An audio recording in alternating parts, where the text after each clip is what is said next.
Mesdames, Messieurs, bienvenue dans votre émission Débrief. Débrief spécial parce que phase nationale de l'ONCAV Momok Waral et nous sommes exactement au stade régional de Kolda pour l'idi finale, l'idi phase nationale entre le réveil de Kaolack et qui dit Niafor de Sédhiou muy kon ñaari région ñom ñoy dajé muy Sédhiou ak fi nga xamantene mom moy Kaolack muy kon final bo xamantene final bu am solo la c'est entre la région de Kaolack et la région de Sédhiou pour clôturer donc ces phases nationales. Alors en cadet également ça s'est joué entre bien sûr deux équipes de Thiès, Grand Thiès et Randoulène, donc gagné par Randoulène. Nous reviendrons tout à l'heure sur ces images, notamment la victoire de Randoulène sur Grand Thiès. Grand Thiès nak mom moko don jël 3 ans ngi ni mom moko don jël waye ren di kon mom mo daanu Randoulène dal di ko jël kon jappelé ne kon Randoulène mom moy champion national ci li nga xamantene mom moy phase nationale ci walu cadet. Dañuy dem tout de suite dans la grande affiche.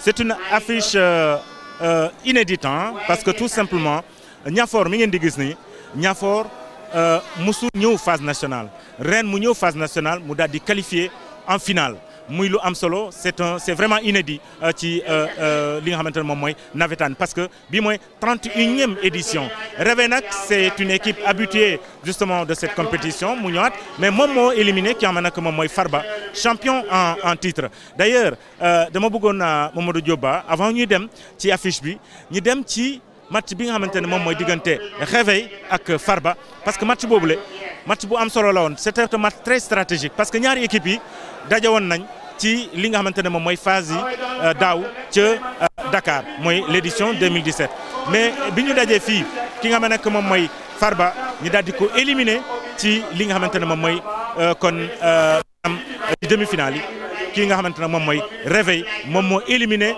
le champion en titre muy Farba ñi dem teewlu réaction ki nga xamantene mom moy sen entraîneur di Chérif Diallo.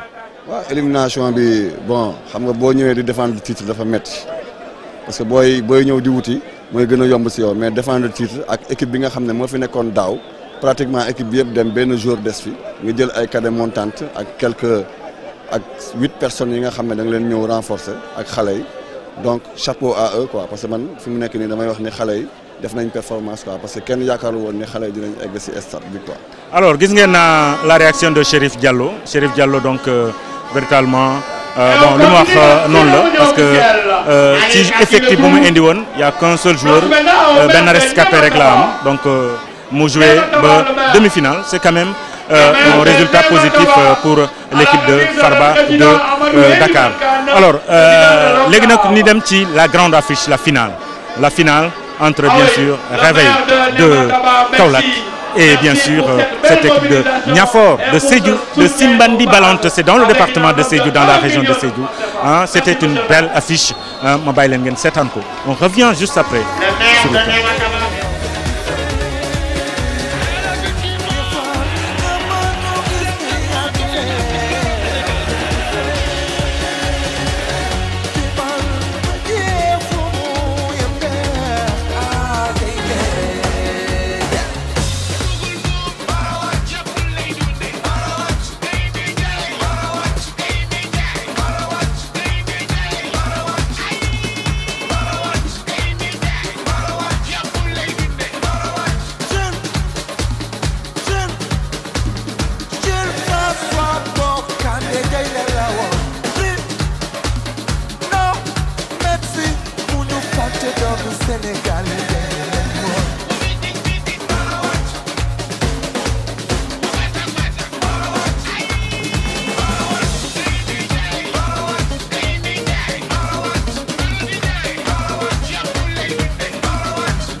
Alors, mesdames, messieurs, toujours, je rappelle, il y a un plateau spécial, si débrief Fiki, stade régional de Kolda. Vous avez suivi le match, un très très bon match. Deux équipes qui se sont données à fond véritablement pour ce joli trophée, bien sûr, des phases nationales de l'ODCAV, de l'ONCAV, bien sûr, Fiti Kolda. Nous donne un moment du beau football, nous l'avons vu, en tout cas dans cette rencontre entre ces deux formations. Hein, donc c'est très important, bien sûr, pour les phases nationales. Alors, mesdames, messieurs, cette fois-ci, nous allons bien sûr prendre les réactions des autorités parce que le ministre des Sports, Matarba, hein, le ministre de la Communication, Abdoulaye Bibi Baldé, par ailleurs maire de la ville de Kolda, avec yenen autorité yi ñu ngi fi xamantene mom moy fi ci stade régional de Kolda. On va prendre quelques réactions et on revient bien sûr pour poursuivre ce plateau ce débrief spécial ici à Kolda. Bilan positif. Je pense que depuis 20 jours on était là. Alors la forte mobilisation de la population du Fouladou, les grandes activités que nous avons organisées, que ce soit dans le cadre du football en cadet et senior, que ce soit dans le cadre de l'université, que ce soit dans le cadre des activités culturelles, n'est-ce pas? Nous avons senti que la population en voulait encore. Je voudrais par la même occasion donc remercier le président de la République parce que le premier CRD que nous avons organisé ici, c'était au mois de février. Le ministre des Sports avait déjà fait un courrier adressé au gouverneur pour lui demander de prendre les dispositions idoines pour l'organisation des phases nationales et sportives et culturelles. Donc ce sont ces préparatifs, l'implication de l'État qui a donné ces résultats probants. Donc je remercie et je félicite l'ODCAV de Kolda. Bon bilan très satisfaisant parce qu'à l'origine, au lancement des phases, nous sommes fixés un certain nombre de défis. Et aujourd'hui, ces défis, à mon avis, sont relevés. Il s'agissait pour nous de relever le défi de la participation. Vous avez vu, les populations, depuis le départ, sont mobilisées fortement. Les défis de l'organisation. Vous vous rendez-vous tous compte et vous convenez avec moi qu'à Kolda, il y a une très belle organisation. Le défi de la participation de qualité aussi. Nos ASC ont participé honorablement, ont fait d'excellents résultats. Les autres délégations aussi se sont illustrées de très belle manière. Mais enfin, le défi véritablement de l'innovation. Vous avez vu sur le plan culturel ce que nous avons fait, sur le plan économique ce que nous avons fait, sur le plan véritablement socio-éducatif ce que nous avons fait. Globalement, les phases pour nous ont été une grande réussite. C'est vraiment un honneur pour toute la ville de Kolda d'accueillir cette phase de l'ONCAV, ce championnat pour l'édition 2018. Et il faut le dire et le rappeler que c'est suite à notre volonté même d'accueillir ces phases. Je pense que personne ne l'a regretté. Que ce soit les acteurs du mouvement de Navetan, que ce soit les autorités administratives, que ce soit les populations de Kolda qui se sont fortement mobilisées pendant 15 jours pour venir supporter les équipes, supporter leur équipe et fêter le football du Sénégal, notamment le football Navetan. Et ça a été une réussite, nous sommes heureux, nous sommes contents de l'hospitalité des Koldois. Vous savez, c'est mon 3e voyage sur Kolda en moins de 5-6 mois. C'est pour montrer effectivement toute la fierté que j'ai, le plaisir de venir retrouver mon cher ami Abdoulaye Bibi Baldé et l'ensemble des responsables de Kolda. Et nous avons noté l'hospitalité des populations de Kolda. Parce que depuis que j'ai accompagné le Premier ministre pour l'ouverture des phases, la mobilisation de la jeunesse est permanente. Nous avons une belle mobilisation, mais dans le fair play, il n'y a pas eu de couac. Si l'ONCAV parvient à organiser ces phases, c'est parce que les autorités ont appuyé, ont très fortement appuyé, mais c'est parce que aussi l'ONCAV continue dans sa dynamique. La dynamique de ne pas fuir les obstacles, de ne pas fuir devant leurs responsabilités et de faire face aux manquements et en les transformant en tout cas en énergie positive. Aujourd'hui, le président Amadou Kane et son staff, ils ont initié 32 équipes, 15 jours de compétition et Kolda a vécu de belles vacances. Ça traduit que le gouverneur a de la chance en répondant à votre question. Mais pour revenir à l'enjeu aujourd'hui, vous savez que c'est un grand bonheur d'assister à cette fête de la jeunesse avec une parfaite organisation que l'ONCAV et les autorités de Kolda ont réussi. et également du point de vue véritablement du comportement de la jeunesse, il y a de quoi être fier. Tout cela traduit à mon sens le dynamisme de notre jeunesse. Et cela aussi explique que si on l'encadre et on l'oriente vers des objectifs de développement, nous pouvons faire d'elle le levier pour pouvoir donc porter le développement de notre pays. Parce que d'autres parcourir 500 et quelques kilomètres pour venir supporter cette équipe en tant que supporter et maire d'une institution, nous ñëw wara far ak ñom jappalé len ñu wax ñu lo xamné ci suba dañ ne sen coach jarul sax ñu def len briefing ndax ñom liñ wara xam ñaax nañ sen bop xamné gëm nañ sen bop té buñ duggé dinañ wone lo xamné li lañ wone tay mu luy mucc ayib ñu den gërëm di len sant di len ñaax kontaan trop ci ñom nak parce que Kaolack yépp lañ honoré wax dëgg yalla un accueil triomphal bo xamné bi comme nañ ko defoon ak wa Ifragel dinañ wax Kaolack ñu génn tertu ay jàmbaar parce que wax dëgg yàlla wane nañ fi xarañte wane nañ fi fulla fayda jomu Saloum Saloum xarañte Saloum Saloum kon tey Kaolack dina jóg accueillir ñi alhamdulilah rabbil alamin 2016 dana ñëw jël trophée bi Kaolack ñu ñëw tey ma ne Sidibé yéen nag tey balaa ngeen di baax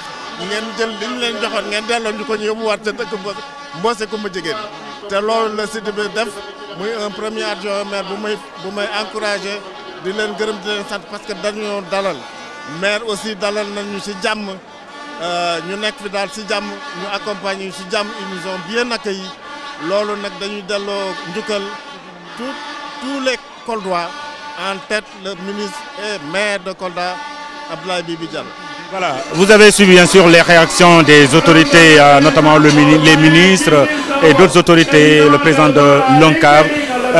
Mais une autre réaction, bien sûr, avec qui amène que Yaya Baldé, nous connaissons président ODCAV de Kolda, c'est la cheville ouvrière justement de l'organisation des Navétanes ici à Kolda. Alors, s'il fallait nous faire un bilan, ban bilan ngay joxe tay en tant que chargé d'ailleurs de l'organisation de l'ONCAV. Bilan bi mën naa wax ni vraiment satisfaction totale là parce que boo xoolee final bi vraiment jekk na machallah public bi répondre na te public bi du Kolda kese mais pratiquement Sénégal gi yëpp dañ ko représenter fii à Kolda donc ci wàllum organisation bi je crois que bëriwul ay failles donc ñëpp maîtriser ku nekk maîtriser domaine bi ñu ko dénk donc mën nañu wax ni daal vraiment ñu ngi assister ci benn organisation bu rafet du début jusqu'à la fin parce que tey lañ nar a terminer phase nationale yi 32e édition Kolda mais je peux dire que vraiment heure bi rafet na vraiment organisation. Rafet na alors tout pour mu toll nii amoo ban satisfaction nga am en général ci organisation des phases à Kaolack boobu du chapeau. Ça n'est pas le chapeau de président de l'organisation, de la commission d'organisation ou de président de l'ODCAV, mais en tant que jeune de Kolda. Oui, satisfaction bi ma ci am mooy mobilisation koldois yi mais aussi le fait que ñeneen ñi nangoo ñëw Kolda sori na Kolda dafa xaw a enclavé mais malgré tout ça population yi les férus du ballon rond ont accepté de venir à Kolda donc loolu vraiment satisfaction boobu laa am. ci discipline bi vraiment bi ñu démarré ba léegi amul benn violence ci stade bi supporters yi ku ñu gagné nangu ni gagné nañ ko vraiment loolu lu rafet la satisfaction boobu vraiment laa gën a am ci 32e édition phase yi. alors gis nga liggéey journalistes yi la mobilisation de la presse autour de ces phases nationales. effectivement du ma wax mobilisation sans pour autant me fàtte la presse parce que c'est la presse nationale qui s'est déplacée pour venir à Kolda donc ngàcce gàllaam pour cette presse là et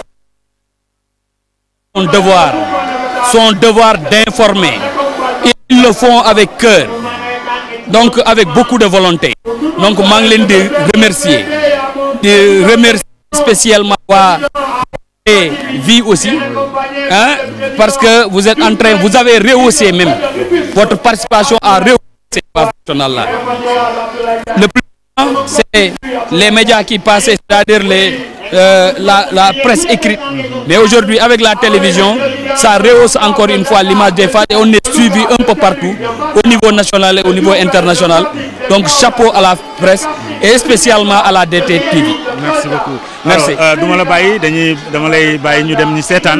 La réaction des journalistes, ambiance, c'était vraiment extraordinaire parce que du 31 août jusqu'à aujourd'hui, pendant tout ce temps, la presse n'est ensemble, la presse nationale, la presse locale, nous vivons ensemble. Nous sommes le portier de Jam Jam qui va avoir du boulot ce soir-là, il va partir. Attention, quel début de match pour le numéro 11. Il va chercher un partenaire démarqué. Malheureusement, il va trouver un pied d'un défenseur de l'équipe de Niaforo. Et le Jam Jam, comment dirais-je, au coup franc en faveur de l'ASC Jam Jam, de l'ASC Niaforo. Je pense que nous sommes entrés dans les moments les plus importants pour cette demi-finale. Et peut-être même Tamsi Diahoum, ça devrait même être l'apothéose de l'Oncave. Pourquoi l'apothéose? Parce que ce sont deux équipes de la Casamance.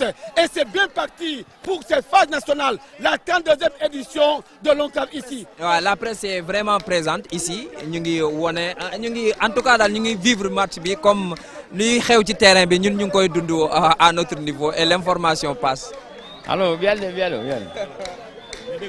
Nous le meilleur téléphone de l'Oncave, je ne peux pas parler et je suis président de l'ASC Niaforo. waaw nekkin bi vraiment rafet na y a pas d'anciens y a pas de jeunes ñun ñu koy rafetlu ñi nga xam ne ay gone lañu ndaw bëgg a wéy ci liggéey bi ñu ngi koy rafetlu bu baax a baax parce que vraiment yéen a ngi ñuy jox lu war quoi waaw lu am solo la. maa ngi toog si suuf kay waaw liggéey bee ko waral rek waaw absolument aussi bëgg a am information bu baax mën a ko jox auditeurs yi waaw. ngay bàyyi sa place jox ndaw sumu toog confrère consoeur. Mais absolument non la war a demee parce que chaise bu dee doyuñu moom on préfère s'il y a quand même des concerts ñu jox leen chaise ñoom ñu toog nous on préfère def ko yëfu Baye Fall daal toog si suuf. kontaan rek maa ngi si jàmm non tey tawtewu ma alhamdulilah waaw bu tawoon non toog rek gérer affaire bi bu mu jeex comme barki demoo ni ñu ko defee woon waaw on était là taw bi lu mu daanu yëpp bougé wuñu fi. waaw macha allah parce que boo seetloo ren dafa mel ni Kolda moo battu record de mobilisation côté presse parce que presse bi ñu fi teew tey ëpp na macha allah ñoom ñëpp teew nañ boo ko seetloo li ñu enregistré ci presse dëgg-dëgg yaakaar naa amul benn phase boo xam ne enregistré na taux bu mel ni ci ay journalistes ak ay reporters kon macha allah sant yàlla rek. waaw lii moom ça montre que ñun ñëpp benn lañu que ça soit bi nekk Dakar bi nekk ci région yi lii wane na ni ñun ñëpp benn lañu daal vraiment ñëw nañ ñu yaatal ñu xam nga ak yi tamit. yaatal ñu daal on se sent bien ici vraiment. ñu ngi dund une ambiance bon enfant depuis le début ba léegi donc c'est un plaisir de partager avec la presse locale surtout avec vous aussi ñëw nga nekk samay doon ñëw ci non man moom xam naa ni beneen phase ñu manqué yow dinañ demaat dinañ bokkaat chambre donc c'est un plaisir de partager avec la presse locale am nañ fi ay connaissances jël nañ fi expérience donc jàngat la quoi. donc phase yi démarré na depuis boobu ba léegi jàmm mi ngi fi am salaam mi ngi fi am donc ñii mi ngi waaj a jeex mais ñun sax bu ñu sañoon day yokk parce que xam nga waa Kolda accueillir nañu mettre nañu dans de très bonnes conditions ñun ñuy waxtaanal di kaf ak ñun di foog ñun yéen itam ngeen nekk suñu doyen ñu bokk hôtel bu guddi ñi kaf di foo jëree mu nekk loo xam ne daal bu ñu sañoon du yem fii. de permettre ñu gën a xamante et en plus de élargir sama surtout nous les nouveaux bon le fait que dañuy courtiser suñu doyen yi day gën a yokk suñu xam-xam. loolu la ñuy profité waat ak doyen yi di am seen contact di profité waat encore di leen laaj yeneen secret ci côté presse yi donc je pense que c'est bien quoi waaw noonu la wax na dëgg parce que daf ñuy permettre ñun ñëpp ñoo xamante miinante également comme ni ñu defoon en Ziguinchor 2016 tey ñu ñëwaat 2018 fii ci Kolda may nañu daal ñu nekk ay mbokk xamante. ñu yaatal ñu bu baax a baax ñu leen siy gërëm encore une fois parce que xam nga presse mbokkam rek la am ñun bu ñu ñëwee suñuy mbokk la ñu am bu ñu yaatalalee rek ñu daal di yaatu kon nag di leen gërëm presse su Kolda di gërëm également waa Kolda bu baax a baax di leen gërëm yéen tamit waa DTV. non maa ngi koy xaar final incha allah rabbi comme ça mu bàyyi rek ma gagné ko 1-0 am parce que man Kaolack bokk naa fa parce que sama sëriñ waa Kaolack la donc waa. ay calmant nga nekk mu joxe day joxe paracétamol. gerte naan nga paracétamol de. waaye kii du ma ko déglu. non man dama fi ñëw pour jël coupe bi bu ma indi. man sama bët yëpp tegul ci leen lu may trophée bi yéen ko yóbbu ko Saalum. en tant que journaliste nga déplacé. mais non seulement j'ai été capitaine de l'ASC Réveil, je suis dirigeant de l'ASC Réveil, je suis journaliste. Rien ne m'évite pour que moi je supporte son équipe. Et je le montre à tout le monde que moi je suis un fan de l'ASC Réveil. Je suis là pour que la coupe rentre à Kaolack. Réveil nga boo nelawee rek nga xam. Le réveil sera dur. Ah grand. Réveil bu nelawee rek le réveil sera dur. mais comme boo la jam-jam la kay y' a plus de problème. mais yow xanaa ay doyen fii. ay doyen bi fii non may caat bi. may caat bi. man may caat man may caat. filmé sama mbaxane bi man may caat gis nga man may caat xoolal man may caat borom mbaxane bi mooy caat man may caat fii man maa fii caat. d'accord ngeen man may caat d'accord ngeen man may caat fii ah non il peut pas y avoir deux caat benn caat moo mën a am. allez merci. ça va maa ngi sant. Voilà, loolu mooy confraternité. C'est la confraternité voilà, j'y arrive, hein, qui a prévalu en tout cas lors de ces phases nationales de navétane de Kolda, avec justement toute la presse qui s'est déplacée pour venir ici à Kolda. mu doon loo xamante ne lu am solo la kon comme ni ko ki nga xam ne nag moom mooy Yaya Baldé di waxee di président de l'ODCAV de Kolda. Alors, il y avait également un engouement autour de l'organisation parce que dem nañ dans le bunker des organisateurs maanaam les responsables de l'ONCAV ñu xool ni ñu dundee ak ni ñu mel foofu ñu dem foofu fi nga xamante ne moom mooy seen bunker bi ñu dem xool la fa xew ak ambiance ba fa nekk ak ni ñuy dundee loolu yëpp lu am solo la ça donne l'autre cachet en tout cas de ces phases nationales pour dire tout simplement phase nationale de di loo xamante ne c'est un moment de retrouvailles, un moment de communion, mais également un moment où on se renforce vis-à-vis justement de ce qu'on est en train de faire par rapport en tout cas au navétane. ñu dem ci bunker bi ñu ñëwaat fii ci plateau bi.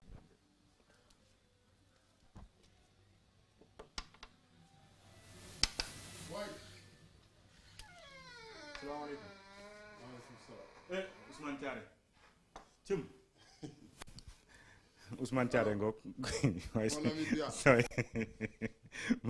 si jàmm. alhamdulilah ça va bien. waaye yaa ngi ak équipement de.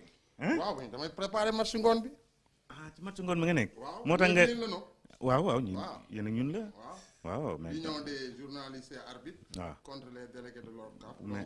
mais dégg naa da ngeen waaj a fraude bàyyi leen fraude. non xam nga yéen non mënoo leen jàpp ñi te fraude ngeen bëgg fraude. mais bien nan la ñuy fraude. gars yi amul licence seen gars yi amul licence ñu amul licence yi non ñu joué licence ñu joué te amuñu ñu bëgg a joué te amuñu licence nekk ay joueurs yooyu lañ bëgg ngeen bëgg a sélectionné. du ñun ñoo joxe licence yi kay. ñooñu waruñu joué parce que c'est des joueurs bokkuñu hors de cave bokkuñu en cave. bu ñu bokkul en cave lan moo leen fi indi.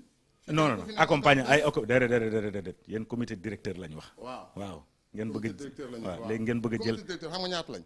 70.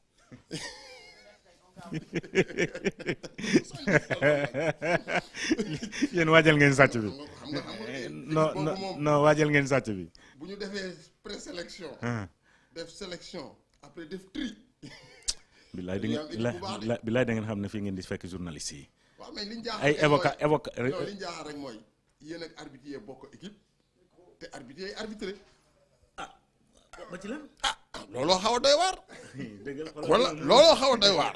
c'est l'équipe c'est l'union des arbitres et des journalistes sportifs qui va jouer contre l'équipe de l'ONCAV. arbitré par les arbitres. mais yéenay fay arbitre yi. loolu du ci dara de. du ci dara déedéet fu mu toll nii parce que xam nga lu tax. man kañ dinaa wax président Francky moom mu arbitré match bi. non duñ ko nangu. lu tax déedéet. moom mooy patron arbitre yi.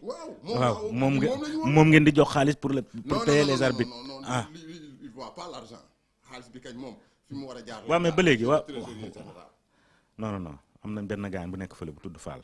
waaw moom na arbitre Ibou Fall. non wóorul non biyaa gi daal bu fekkee bëgg ngeen affaire bi am vraiment éthique et déontologie ni ngeen koy waxee bàyyi leen ñun ñu tànn arbitre te ñun. non du yéenay tànn nag non tamit nag non du yéenay tànn arbitre. d'accord non Ousmane nañu waxante dëgg du yaay. président Amadou Kane arbitré. non ay dafal nang duñ ko nangu tey duñ ko nangu ëllëg Amadou Kane arbitré suñu match duñ ko nangu kooku moom je le dis très clairement te non dafal nank rek sénégalais yi lay waxal parce que damay bañ ñu dóor leen ngeen naan non dañoo def lii waaw. non yéen moom mënu leen ñu gagné. non mënu leen ñu gagné au pire des cas match nul ngeen di am te yéen ay égaliser peut-être temps additionnel. soit ñun waa Niafor suñu mbokk lañ de. waa Niafor nag c'est la révélation du tournoi. suñu mbokk lañ de. xam nga nag ba nga ñëwee wax nga ma ko nee nga ma. équipe bii ma seetaan. mu ngi raam waaye. fële la jëm de. du mu ngi nii yegg si nañ de. mu ngi final de. pour la première participation première finale. waaye nag réveil la ñu am de réveil dañu meroon démb kii ñëwaale de. réveil bu yéex a yeewu rek mu woon ci man. est-ce que dinañ nelaw bay yeewu. ku nelawul du réveil di. ku nelawul waa Kaolack pare nañ de. waaye ku nelawul. du yeewu. ils ont fait tomber le tout puissant Farba de. waaw gis na. à l'usure lañ ko yóbbu. rey leen. waaw ils ont 2 éléments superbes le numéro 2 et le gardien de but. waaw mais Niafor c'est une équipe jeune et joueuse. et il y a pas de star. c'est ça c'est une équipe jeune. oui très joueuse. c'est une équipe très joueuse. waaw Ousmane noo fa naa ne. waaw xaw naa sonn tuuti. moom dama ñëw. pour man sax yaa ngi nelaw. non yeewu naa sànq nag. dama yeewu dem dafay réveil musculaire après ñëwaat tëddaat. waaw. Ousmane Thiaré. waaw ndeysaan li mooy ONCAV li mooy nawetaan voilà li ñuy foo dire voilà ma fekk fi vraiment mon cher ami Ousmane Thiaré compétition théâtrale bu am solo waaw avant-hier oh là là là là il y avait des jeux théâtrales de très haute facture où 4 équipes se sont tenues dans un mouchoir de poche je te jure waaye dinañ ci ñëw de toute façon waaw on a gis nga volet boobu ñu bari dañ koy xaw a fàtte mais c'est très important parce que ça colle au thème de l'université des navétanes alors c'était là donc la cité en été waaw mais actuellement le comité directeur le président rencontre les présidents d'ORCAV waaw le président Amadou Kane et ils sont à la grande salle actuellement donc mais mën nga fa def un tour waaw mën nga fa ñu dem nga accompagner il faut nga génne ma nii ak sama culotte bi de damay bañ sa gars yi tiit de gën ñan ñuy tiit sa yéen doo leen tiital kenn bon sooy yéen ay xoolal keneen a ngi ne di génn ci néegam ñoom ñëpp ay yoo lañu baygon rek suñu amee baygon tey lañ leen dóor yoo xamante ne man poste ngay jouer man latéral la xoolal bi mu ne nga war a xam ne moom xoolal kii dee na Ousmane xamul kii yow man dama football poste yëpp nag ci terrain ba mu des avant centre ak gardien waaw dama football nawetaan football naa championnat li ma def defoo ko de laaj ma ko waaw mën na nekk man dama football ba jour match bi nekkaat arbitre non loolu moom defuma ko man dama joué poste yëpp pare nag ne arbitre bi jox ma sifflet bi kon yow gagné nga trophée bi mais j'espère que doo arbitré tey su ma leen gagné 4 suñu demee ba dugal 4 damay jël sifflet bi non comme yow ñun xam nañ fi mu toll nii ne yow mos nga arbitré fi mu toll nii moom doo arbitré footballal rek comme ñun non bu ñu leen mënee 4 ma gis ne arbitre bi naru leen may damay jël sifflet bi ma ne ko bàyyi ma continuer match bi am nga yaakaar ne di ngeen ñu gagné yow tamit nag loolu du question de yaakaar la c'est une logique la y a que des sportifs à l'ONCAV pratiquement y a que des sportifs dans la presse et les arbitres aussi ah ok yéen c'est avec les arbitres quoi. presse xam naa arbitre yi leen na la ëpp doole foofu noonu parce que presse bi moom waaw coalition bi du am doole lool de. noo yeewoo. man maa ngi sant bu baax. très bien. noo gisee ambiance bi waaw quand même vraiment ambiance moom quand même neex na wax dëgg bon site bi quand même c'est bien choisi parce que mos nañ ñëw à Kolda quand même en 2016 mais Firdo lañ nekkoon donc fii aujourd'hui on a découvert l'hôtel Obé vraiment ambiance bi fi nekk quand même vraiment c'est extraordinaire neex na quand même. Merci beaucoup. Bon maa ngi yóbbante peut-être li may xaw a kii tuuti rek moo di que ne quand même délégation yi am nañ doole trop moom bon séjour bi aussi xaw na gudd donc quand tu fais plus de 15 jours loin de ta famille et tout donc da ngay dem ba après bon coono moo lay gën a jàppati que ne ambiance bu neex donc ci fin bi man Fatick waaw. bon maa ngi wax waa Fatick ne. Reportage bi ñuy def nii suivre leen ko sur la DTV. merci waaw dañuy dem ci fan la gars yi fu ñu nekk. gars yi ñu ngi ci salle de conférence su hôtel bi. waaw y a le président Amadou Kane qui rencontre les 14 présidents d'ORCAV. Non pas délégués, les présidents d'ORCAV. waaw voilà ñu dem foofu ah.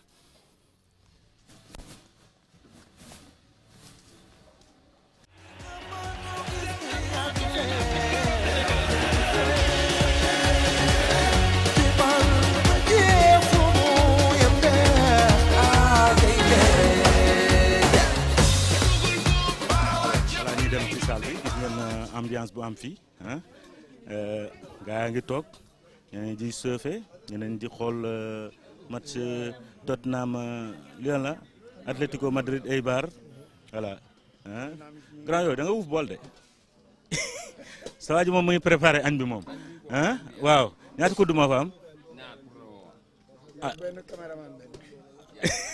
xoolal liggéey na ma nee na man benn yow benn Jóoba dégg nga ah voilà mu ngi noonu ah voilà lii mooy ambiance bi fii waaw ñii moom ñu ngi fii waaw ñii moom ñu ngi fii di waxtaan voilà waa Ñaafoor a ngi ni Ñaafoor Simbandi Balanta Broso Simbandi Balanta Broso ñi ñooy révélation bi ah waaw ndeysaan boo leen seetaanee image démb yi moom moo doon naan non je suis président je ne peux pas parler ah n'est-ce pas ah waa Ñaafoor moom man Ñaafoor laa bokk bés ni ki tey sama grand yi na ngeen dafay bàyyi nañu si jàmm ça va bien waaye yow ñaar téléphone nga yor ñaata téléphone ñeent xoolal ñeent téléphone non mais waa nawetaan non yéen doo leen dem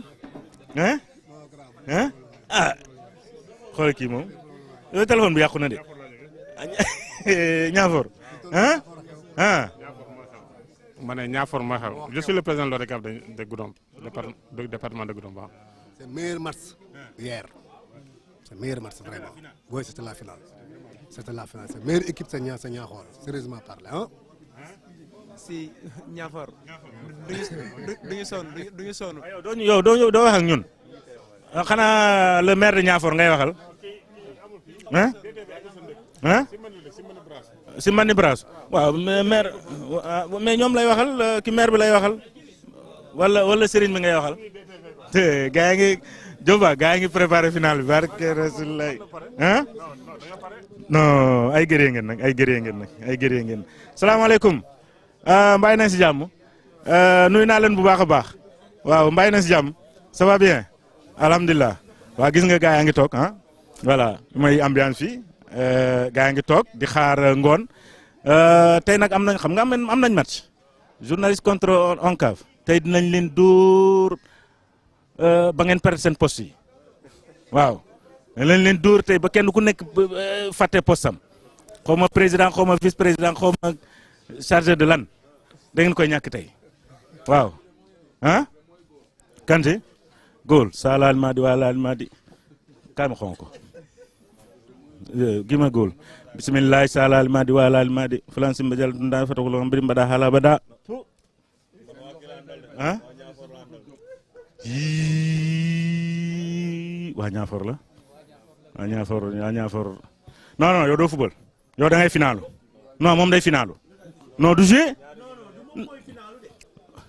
waaw waaw mais moom dirigeant Niafor la dirigeant Niafor talu ko bàyyi leen bu leen ko yàqal déedéet waaw ñun dañ waaw yow nanguñu ko do waa kay merci voilà benn la man soo fubalee ma ñàkk fubale benn la mais préparation mais ci waaw yaa ngi ci préparation yi doo fubal du fubal ah ñaar lay gis naa la xamal leen su ma la dugalee su ma la dugalee bii rek nga mat ah Stade Diourbel non baa ñëw Stade Diourbel dégg naa da ngeen am problème dañu waaj dafa ñëw rek est-ce que du Birima Mangara ah moom moo ñëw tas avec non xaaral maa ñëw waaw boobu information la Diop Ba salaamaaleykum grand yaa ngi remplir de ah. Bon, je suis en train de rédiger la feuille de délégation d'hier là. Wow, le match réveil, Farba réveil. Wow, première heure. Pour l'an.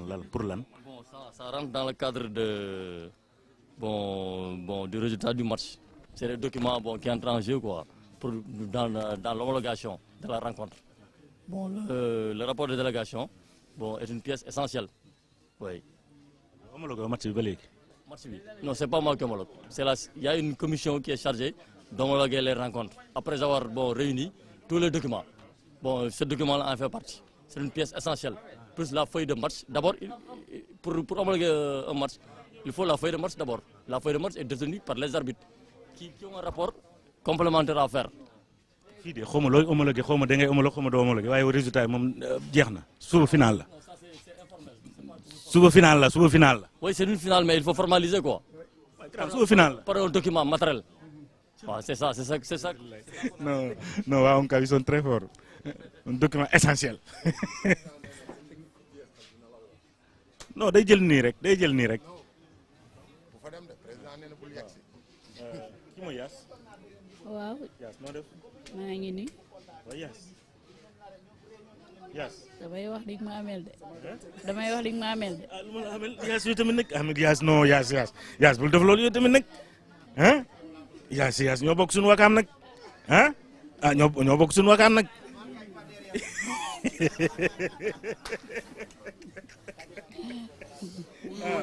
waaye xam na ñaar xam nañ waaye ñett xam. waaw non da nga may joxaat beneen carte.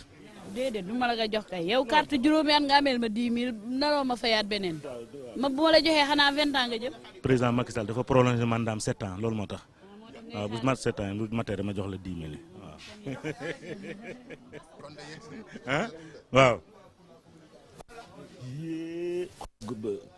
gaa ngi ci document yi de ah waaw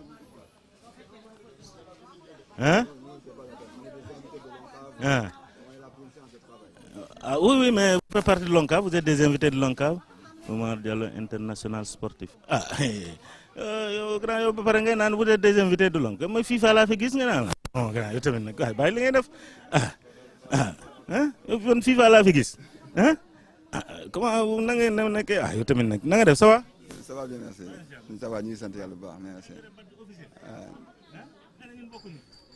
On est des invités de l'ONCAV en tant qu'invité. pour ñu saar match yi affaire yi tout. on est juste xam nañ li ngeen fi def. non defuñu fi dara. juste man xam naa man xam naa. waaw on est juste passionné donc day ñëw seetaan si.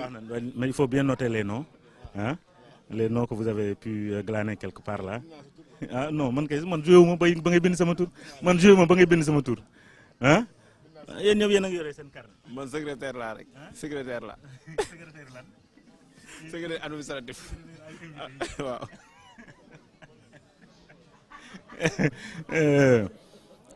damay jouer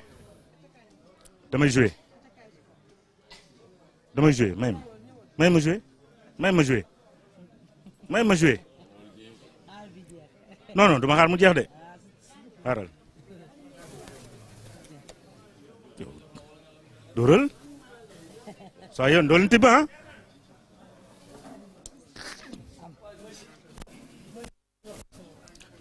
mu yow ak li ngay def yow li nga def ah 100 xanaa 100 ngeen di joué 100 ah pik ñëwal ah yow tamit xanaa yoroo dara. dama la ñuy xëbal nii rek dama la ñuy xëbal rek dama lay napp waa. yéeg yéeg.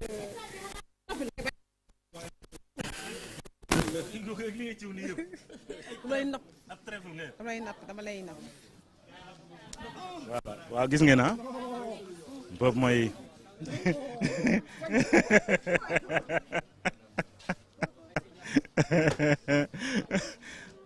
waaw dañu am imam de waaw imam na nga def kii mooy imam bi kii mooy imam bi imam na nga def. maa ngi leen di ziar bu baax a baax sant rek. alhamdulilah plan bi moom xanaa da nga demoon Makka. non daaw laa demoon quoi. waaw sant suñu borom incha allah yal na defal ñu ñëpp jaay si dugub ji. noo gisee fii. non fii nekkin bi tànn na. ambiance la neex na donc ñu ngi koy dund daal mais du lu bees si ñun nag yàgg nañ fi ñëw quoi waaw sant suñu borom. dolli ñaan nag. ah yëf yi jeex na ba noppi. jaajëf amiin yaa rabbil alamin waaw gis ngeen li mooy ambiance bi am fii nga xamante ne moom mooy kon ci nawetaan bi fii nga xamante ne moom mooy les phases nationales bu ONCAV fii ci Ziguinchor. Diop Ba dafa am ku may dajal nii de kii mooy ki may dajal nii mais directeur. mais directeur Mbaye si jàmm mais namm nañ la ah kon yaa ngi fi mais mooy partenaire technique ONCAV et puis dañu am projet bu am importance mooy les projets économiques parce que dañu bëgg ASC bu nekk am entreprise am n'est-ce pas créer ay emploi bu nga xam ne mu mën a autofinancer wu dans ce cadre lag lañ laa fi ñëwoon pour projet des mini boulangeries depuis 2 semaines dañu doon def démonstration ay four yu ndaw la yu mel ni frigo yoo xam ne à gaz la mais mën nga si def ay milliers de pain ak tout produit de pâtisserie. Diop Ba kii nag mooy papi seen star boobu kii di way Abiba dégg ngeen ah xool leen ko bu baax kii mooy papi Abiba ana Abiba sax démb gis nañ ko mu wàcc stade bi ana mu. bon Abiba mu ngi fi moom tam dafa ñëwoon mu ne day indi contribution am comme maa ngi fan depuis 2 semaines gisul ma affaire bi jaaxaloon ko yëpp parce que musul même su ma demoon Europe sax su ma defee 1 semaine 10 jours ma ñëw depuis 2 semaines mu ne moom nag dafay ñëw seet si ma ma ne ko nag comme seet si na ma bon mu nekk occasion mu defaale concert mu ngi fi soobee yàlla ngoon stade dana def concert avec waa ONCAV pour bëggal vraiment jeunes Kolda yi parce que bi ma fi ñëwee bu léegi amul benn concert benn activité culturelle de grande dimension et comme aussi dafa am fans club am fi ay xarit am fi ay promotionnaires yu dëkk Kolda mu ne daal dina ñëw bëggal leen quoi moom mu ngi fi waaw daan ko yóbbu waaw mu nga fële rek kaay waaw ñu dem waaw kay ñu dem ci Abiba ah ñu dem seeti ko waaw dañ ko yee nag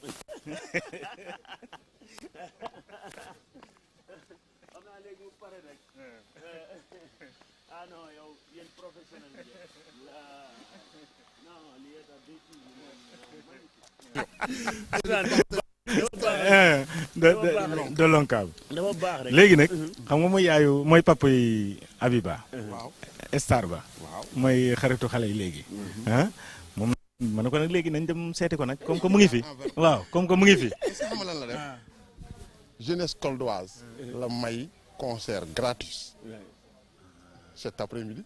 Alors ce concert ce sera diffusé sur la DTV depuis Kolda chers auditrices et auditeurs jàpp leen ko di ngeen ko seetaan ci kanam concert bi li nga xamante ne moom mooy Abiba en concert en live fii nga xamante ne moom mooy Kolda mais dañ koy dem seeti ci néegam boo kenn wax ñu ngi ñëw bu ko kenn wax ñu ngi ñëw président d'accord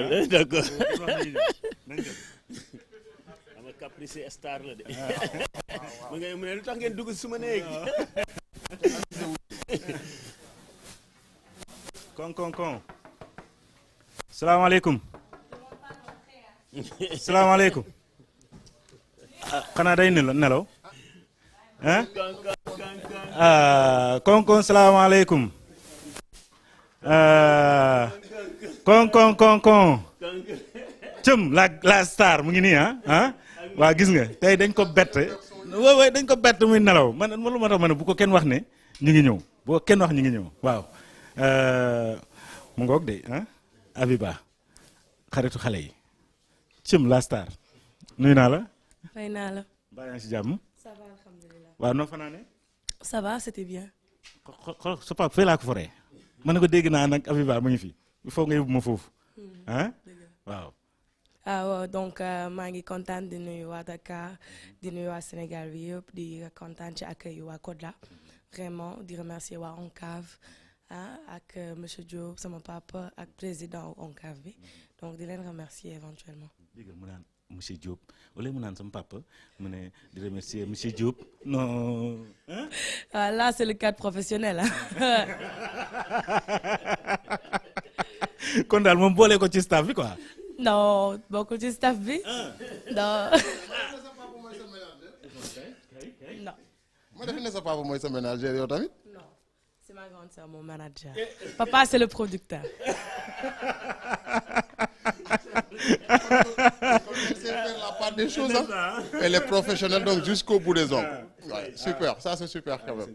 C'est super. alors nga war a def concert Ousmane mu ngi ko doon wax sànq vraiment nga ne da ngay defal waa Kolda concert gratuit au stade régional de Kolda nu foo jëlee idée boobu.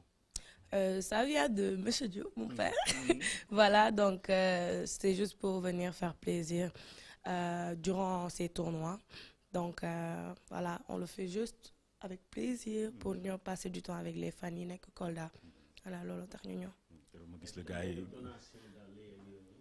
voilà damay def ay donation daal Domze marque Domze bi moom et tout di ko maye ci stade bi le jour J incha allah. gis naa carton yi kay gis naa carton yi ñu ngi taxawaalu ñu ngi fii mais gis naa la nga ñëw après mu gis la ak les jeunes filles les jeunes garçons de Kolda ça veut dire que am nga fii une assise voilà am na fan club et ma leen di nuyu de passage et ça fait très plaisir vraiment donc accueillir nañ ma depuis l'aéroport jusqu'à ma chambre d'hôtel et tout ñoom ñëpp vraiment ñu mobiliser wu jeune Kolda yi vraiment génn pour accueillir ma et ça m'a fait que plaisir.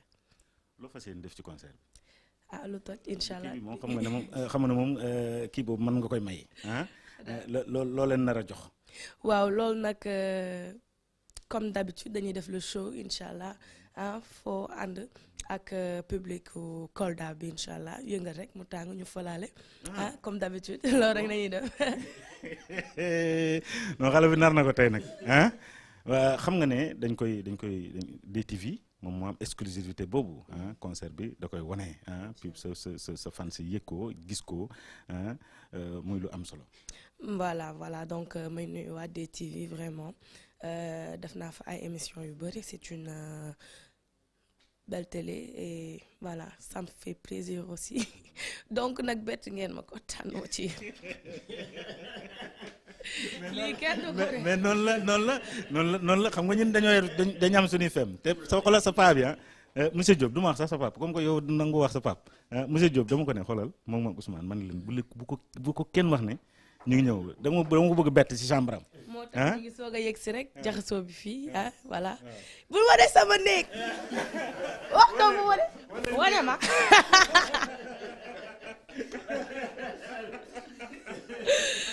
Merci beaucoup.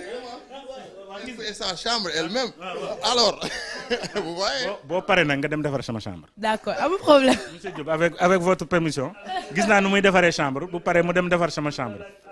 waaw jox ma benn bu neex boo xamante ne tey comme que da ngay fël-fëlaal noonu nga wax waaw fël-fëlaaleel ma. Sidi sama Sidi la rama nee na yaa koy daaneel li ma gis ci yow mi ba mi ci yow ni ngay fëlaale di sànni ko ma daaneel.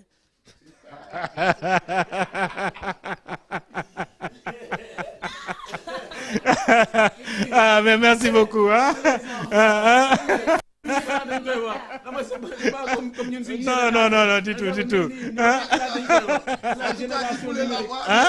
elle m'a eu finalement elle m'a eu ba pare xoolal fu mu ko jëlee waxaatam léegi xaw ma lan. te da ngeen maa bett. waaw léegi la waaw non man li nga woy fii léegi nii nga ne ni ma la lan. li ma gis ci yow mi. ci man mi ci yow. ni ngi fëlaale di sànni ko ma daaneel. ci yàlla merci Abiba allez à bientôt hein. Manager na nga def. Ça va bien. Bien merci. Ça va bien. aywa manager yow tamit manager na nga def. maa ngi fi waaw Abiba fii. noo tudd. Mimi. Mimi Abiba alors de s'orienté wul. alors nan seen présence fii nu mu demee. Ça va? Bah, ça va, ça se passe bien pour le moment. Les gens ici sont très accueillants, donc voilà. Oui, bu baax a baax. Bah, ça va, c'est très bien parce que ça réunit les jeunes et tout, ñëppay nekk benn et ça donne de la couleur à la région de Kolda, franchement. Très bien. La verte Casamance qui se reverdit, hein, voilà, à travers justement l'ONCAV ak li nga xamante ne moom mooy nawetaan bi kon voilà defe naa ne vous allez aimer véritablement li nga xamante ne moom mooy li am fii Kolda surtout cette ambiance di jaajëfal bu baax a baax Ousmane c'était mon guide hein. Ousmane Thiaré c'était mon guide mon ami maanaam moom ma dugal ci ruq-ruqaan yi ma voilà ma daal di dem ci yoon bi forfa monsieur Diop. Bon, DTV, pour moi, je peux dire c'est l'une ou la plus grande chaîne de télé. Parce que ay jeunes ñoo fa nekk ay innovateurs di remercier leur président Jupiter Diagne te am naa aussi ay étudiants yu bëri ay diplômés yu bëri yoo xam ne ISEC lañ jóge def journalisme nekk fa di leen di féliciter di leen di remercier di wax ne man personnellement dinaa xool nan lay am ak yéen ay partenariat mais comme ni ma leen ko wax dañ liggéey ak ONCAV bu nga xam ne soobee yàlla yeneen échéances yi di yëpp ñu koy joxe en direct Sénégal ak àdduna yëpp di mën a gis vraiment li ñuy def te suñ ko doon def en direct foofu sax avantage si xale yi parce que ay recruteurs nañ toog seen télé gis ay yenn joueurs yi mën leen ràññee comprendre nga looloo tax DTV en tout cas seen rôle c'est extraordinaire j'ai gis naa fi ay professionnels à travers Biagi caméraman yi parce que yéen li ngeen def benn télé deful ko fi benn média deful ko fi ñëw vraiment di reporter en temps réel di dem si nit ñi comme par exemple reportage bi ngeen def nii nekk nañ fi 2 semaines yi rek ko mën a def gàcce ngaalaama merci. Vous remerciez vous aussi la DTV de la couverture et surtout et c'est pas une première hein, la DTV avec les nawetaan c'est une aventure qui chaque jour démontre que vraiment vous faites dans le professionnalisme et que vous mesurez que l'ONCAV c'est vraiment un organisme d'utilité publique. Merci Ousmane Thiaré kon nag gis ngeen ambiance bi fii nii la mel Thiané du moins Ousmane Thiané Sarr voilà donc di leen di remercier bu baax a baax vraiment alors mbokk yi gis ngeen À très bientôt mon frère. Merci mon frère. N'oublie pas le match. Le match 2-0 demal. Demal 2-0.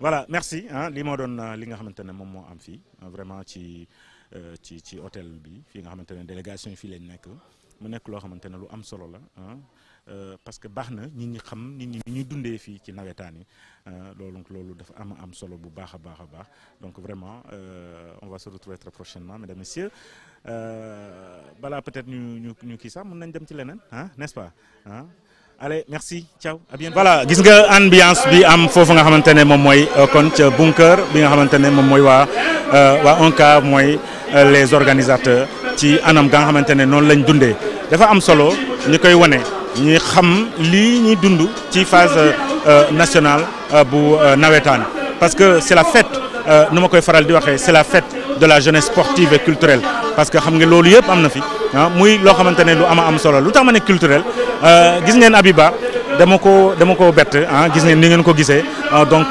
véritablement mu nekkoon loo xamante ne lu am solo la et effectivement concert bi nga xamante ne def na ko daal dina ko confirmer mu doon concert bu gratuit de régional de Kolda était plein à craquer donc moom la ñuy tëjee li nga xamante ne moom mooy débrief spécial ici à Kolda mesdames messieurs ñu ngi leen di jaajëfal bu baax a baax fi la ñu yem ak yéen kon ci débrief tey jile un débrief spécial ici au stade régional de Kolda merci beaucoup on va se retrouver mesdames messieurs très prochainement dans un autre numéro de votre magazine Débrief sur la DTV.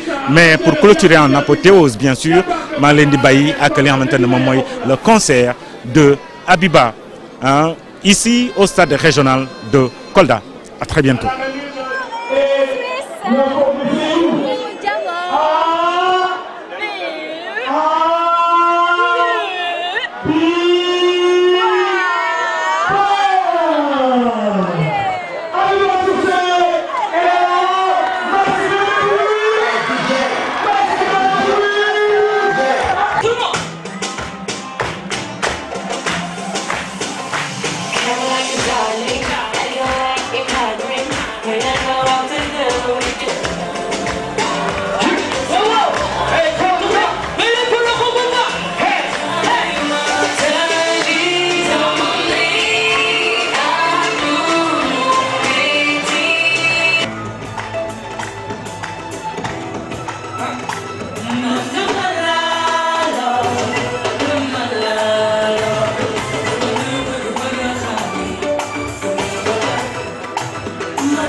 O bandeirinha não conta.